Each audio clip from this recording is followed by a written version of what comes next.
Vice President Inday, the palace has said your time as DepEd Secretary was a complete failure. This stems from your statement that the country remains at a paper and pencil in comparison to other educational system of other countries which are modernized. What is your response to that, ma'am? Oh, thank you, Alvin and Tourism, for this opportunity to speak, and explain my side.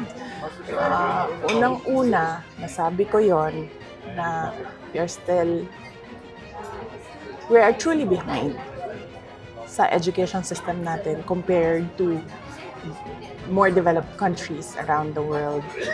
And that is true. That is an observation. That is a fact of the Philippines. And I have all the right to say kung ano yung katotohanan ng bansa natin. That is covered by the freedom of speech and expression natin. So, dapat siguro walang magalit.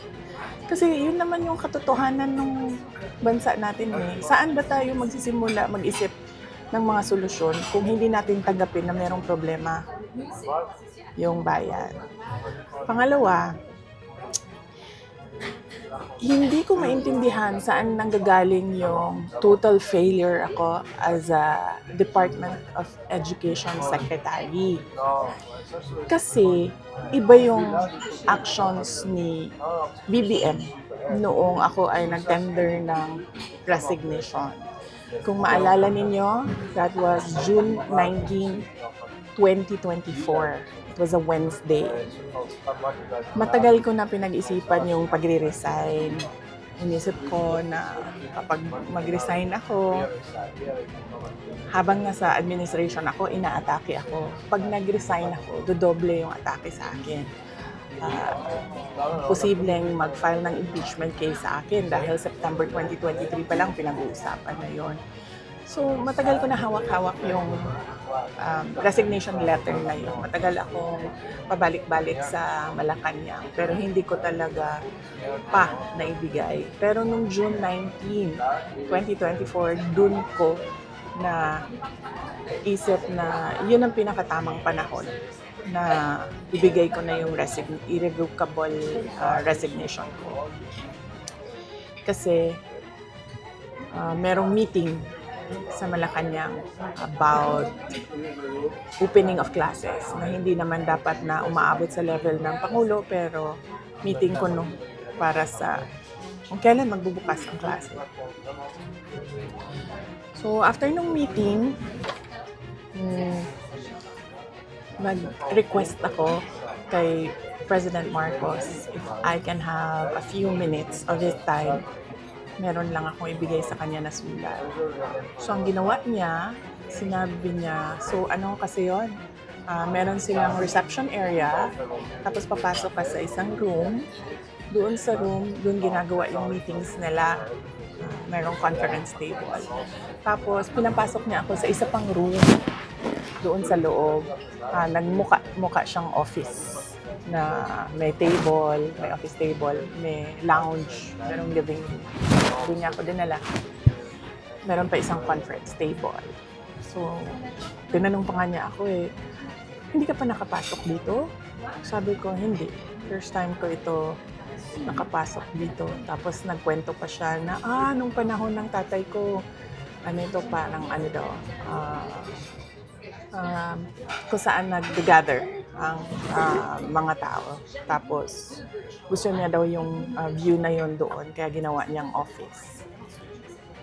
Sabi ko, okay. Tumanon lang ako. And then, sinabi ko na sa kanya, may dala ako na letter, ibibigay ko sa'yo. Tapos, binigay ko sa kanya. And then, nung pinasa na niya, ang sabi niya, why? Tanong siya sa akin, bakit? Tapos sinabi ko sa kanya, ayoko na pag-usapan kung bakit ako mag-resign. Para sa akin ba, kailangan pa ba itanong yun? Hindi mo ba nakikita kung ano yung ginagawa ninyo sa akin? O parang hindi naman ako masokista na aatakihin ninyo ako ng aatakihin habang nagtatrabaho ako para sa inyo, and to think na the Department of Education was the department that was delivering results sa administration. So hindi na ako sabi ko ayaw kong pag-usapan. And then sabi niya, he tried to ask me to stay. Tapos sabi ko, ayoko na. And then ang sunod niyang ginawa, inofera niya ako, may gusto ka ba na posisyon? Sabi ko, wala akong gustong posisyon.